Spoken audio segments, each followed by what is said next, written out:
Graças e paz, irmãos e irmãs. Nós estamos aqui para fazer o nosso estudo da escola dominical, como nós iniciamos no domingo passado, com algumas modificações no nosso formato, né? Até então a gente vinha tendo um monólogo, né? E hoje a gente vai fazer um estudo, realmente uma conversa com a nossa professora, Dona Isa, né? Sobre o tema da nossa lição. Nós tivemos uma experiência muito, pelo menos para mim, muito interessante essa semana, que foi compartilhar com os irmãos dia a dia o texto que a revista nos recomendava. Não sei se foi bom para os irmãos, para mim foi muito bom poder estar lendo a palavra de Deus com os irmãos, para os irmãos, e colocando vocês a par daquilo que nós estudaríamos hoje. Quem ouviu pôde perceber que nós falamos sempre sobre água. Todos os textos vinham falando sobre água, né? No domingo passado, o nosso estudo foi sobre a terra está de luto e falou sobre o ataque à natureza constante, o ataque constante que a natureza vem sofrendo de nossa parte. E hoje nós vamos falar sobre a importância da água, a importância do nosso cuidado com a natureza, do nosso cuidado com esse dom de Deus, com esse presente de Deus para cada um de nós, que é a água. E o texto que baseia a nossa lição, né, o nosso texto fundamental, ele está no livro de Êxodo, no capítulo 15. Eu leio a partir do versículo 22. E diz assim a palavra de Deus. Aí Moisés levou o povo de Israel do Mar Vermelho para o deserto de Sur. Eles caminharam 3 dias no deserto e não acharam água. Então chegaram a um lugar chamado Mara. Porém não puderam beber a água dali porque era amarga. Por isso, aquele lugar era chamado Mara. O povo reclamou com Moisés e perguntou: o que nós vamos beber? Então Moisés, em voz alta, pediu socorro a Deus Eterno. E o Eterno lhe mostrou um pedaço de madeira. Moisés jogou a madeira na água e a água ficou boa de beber. Foi nesse lugar que Deus Eterno deu leis aos israelitas e os pôs à prova. Ele disse: se vocês prestarem atenção no que eu digo, se fizerem o que é certo e se guardarem os meus mandamentos, eu não os castigarei com nenhuma das doenças que mandei contra os egípcios. Eu sou o Deus Eterno que cura vocês. Depois os israelitas chegaram a Elim, onde havia 12 fontes de água e 70 palmeiras, e acamparam ali perto da água. Amém. Amém. Esse é o tema da nossa lição. Águas amargas. Nós lemos nos textos da semana que, num dos textos de quarta-feira, que para mim foi talvez o mais interessante, porque foi o texto lido à noite, né? Eu vinha lendo todos os dias logo pela manhã cedo, né? Se não me engano, quarta-feira, esse texto foi lido à noite, né? E ele diz que naquele dia Deus criou uma porção de coisas. Deus fez a terra e fez separação entre a parte seca e as águas, né? E Deus trabalhou bastante naquele dia. E depois de tanto trabalho de criar as águas, de separar a terra das águas, viu Deus que era bom, né? Então foi muito interessante ter lido esse texto no final do dia, porque depois de um dia de atividades, como Deus teve um dia intenso de atividades no processo de criação, de construção do mundo, né? Ele viu que aquilo que ele fez era bom. E nós vimos que depois de um dia de atividade, como é bom a gente se voltar para a palavra de Deus e compartilhar a palavra de Deus com os irmãos. Indo aqui para a lição, o povo foi liberto e caminhou por 3 dias de deserto. E acabou a água. E o povo estava com sede. E eles chegam num lugar que já tem um nome que quer dizer amargo, né? Eles chegam num lugar e a água que tinha ali para beber era uma água amarga. O que a senhora pode dizer para nós a esse respeito? Sobre a água amarga? Sobre a água amarga, sobre essa caminhada, sobre esse processo que acontece até que eles chegam ali. É uma coisa interessante porque o povo tinha visto, né? na saída do Egito, ou antes, né, na apresentação das 10 pragas, como Deus agia em favor do seu povo. As pragas caíram sobre o Egito, mas não chegavam a Gósen ou Gozém, onde morava o povo israelita. Então Deus cuidou deles o tempo inteiro. Eles viram as obras de Deus. Quando resolveram, né, por ordem de Deus e ajuda de Moisés e de Arão, realmente sair do Egito em busca da Canaã, eles se depararam com o Mar Vermelho. E de repente eles perceberam que atrás deles vinha o exército de Faraó, que havia se arrependido de ter deixado eles saírem. Então atrás do exército de Faraó, poderosíssimo, na frente o Mar Vermelho, e entre o exército e o Mar Vermelho, uma multidão de milhares, talvez milhões de pessoas, homens, mulheres, velhos, crianças, carregados com suas bagagens. Fazer o quê? E Deus então fez aquela providência de abrir para eles o Mar Vermelho sob a vara de Moisés, que agora já não era mais a vara de Moisés, era a vara de Deus. Então eles presenciaram tudo isso. Caminharam agora 3 dias sem água. Todo mundo devia estar com sede, com calor, suado. Moisés também estava. Estar suado, cansado e sedento não era uma coisa só para o povo. Moisés, o líder, também estava passando por isso. E eles encontram então aquela água. Então a primeira pergunta que me vem à cabeça: por que aquelas águas eram amargas? No meio do deserto, né? 3 dias de caminhada no deserto, areia escaldante. Por que aquelas águas eram amargas? Era uma situação inusitada. Não é comum você encontrar. Eu nunca vi uma fonte de água amarga. Não sei se vocês conhecem. O que é que havia naquela água? Era alguma coisa fora do natural. Então, na nossa caminhada, a gente encontra também algumas coisas inusitadas, algumas coisas com as quais a gente não contava, ou as quais a gente não esperava encontrar. Eu estou com sede, eu quero água. Uma palavra muito interessante que eu encontrei no estudo da lição, sobre uma reunião que houve, e um pastor, então, pastor da denominação Sara Nossa Terra, ele disse que nós não precisamos de água. Então, à primeira vista, isso aí é um absurdo, né? Quem é que não precisa de água? Todo ser vivo, plantas e animais precisam de água. Mas então ele diz assim: nós não precisamos de água, nós dependemos da água. Qual a diferença entre precisar de água e depender da água? Eu posso precisar de uma roupa que eu vi, gostei, eu preciso daquela roupa, mas eu vivo sem ela. Precisar da água não é o suficiente, eu dependo da água. Porque se eu preciso hoje, amanhã eu não preciso mais. Agora, dependência é uma coisa permanente. Sem água não existe ser vivo.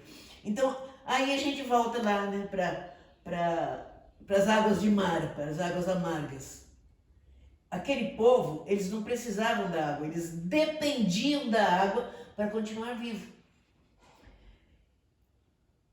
E eu volto a perguntar, por que aquelas águas eram amargas? Era tudo que eles precisavam. Água potável, água que pudessem beber, água que pudesse matar a sede dos animais.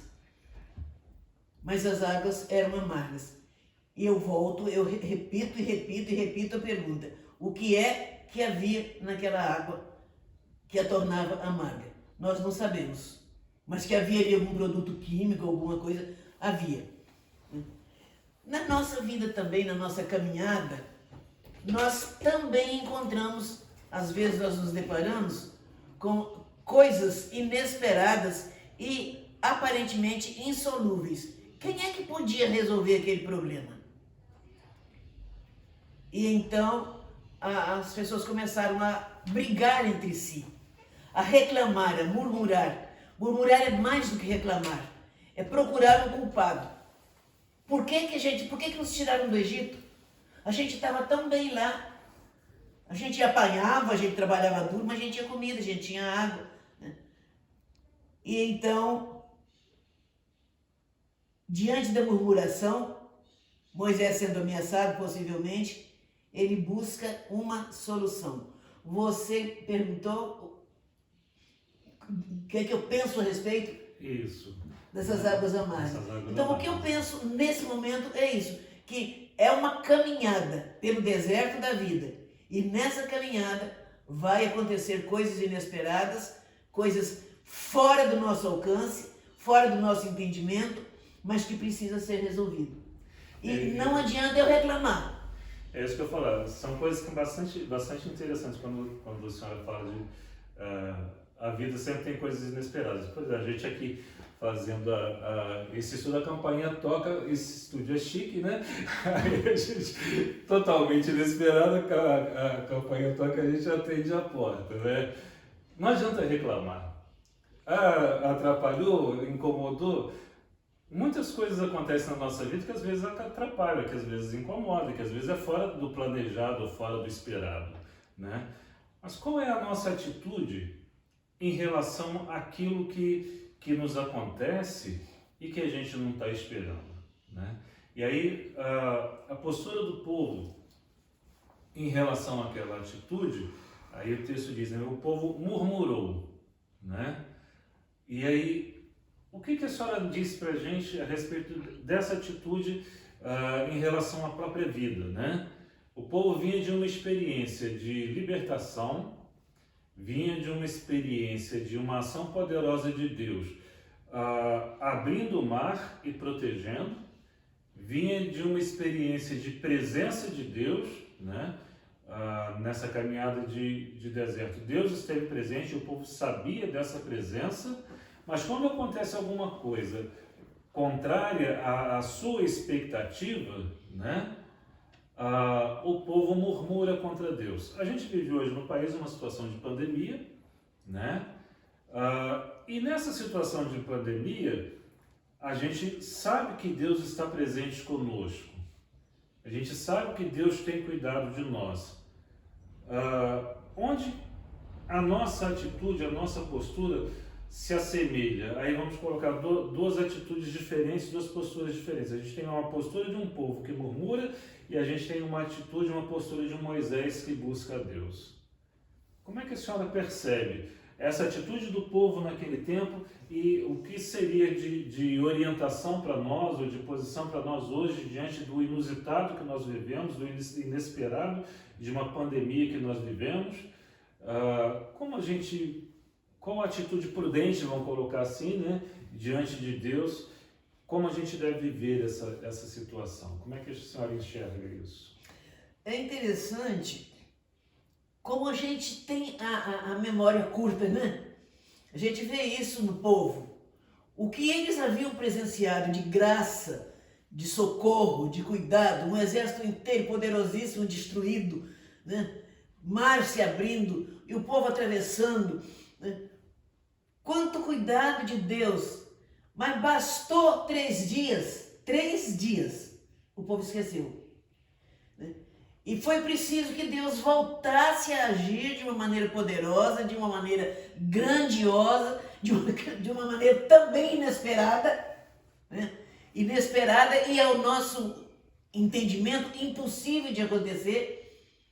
Deus agiu. Agora a gente está atravessando um deserto, né? Essa pandemia, uma coisa tão pavorosa, nós estamos perdendo, porque é muito tranquilo você ouvir, o Brasil chegou a 60 mil mortos, mais, né? Já passou de 60 mil mortos.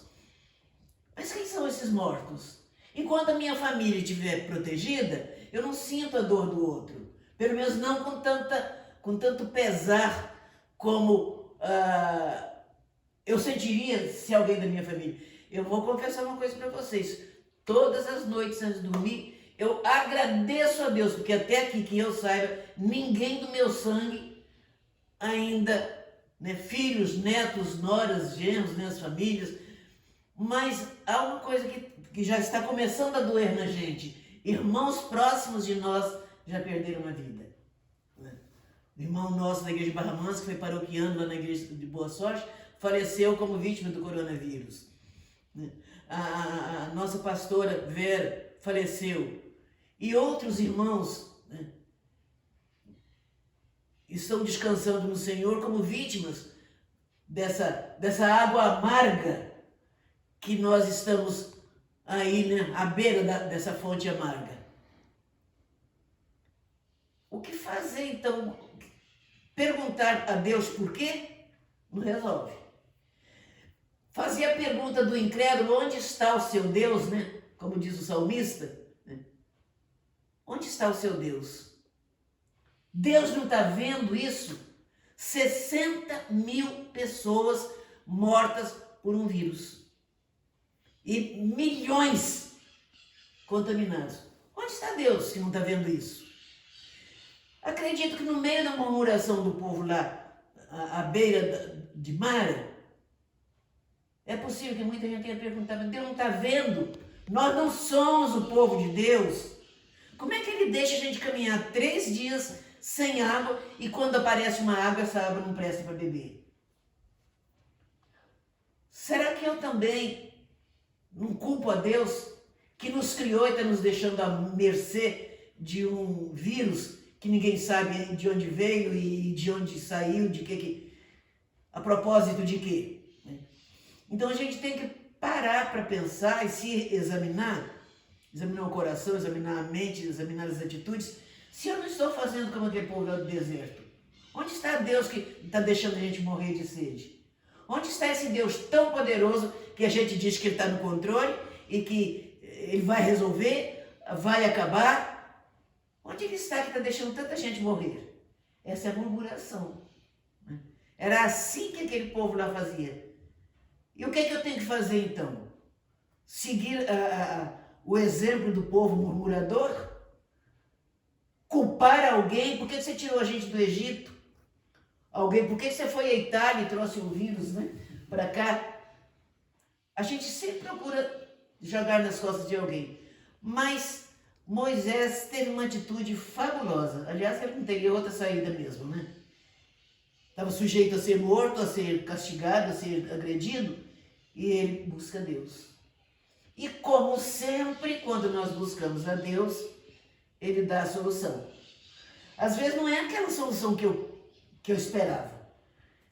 Vamos imaginar, né? Estou na beira de um poço, morrendo de sede,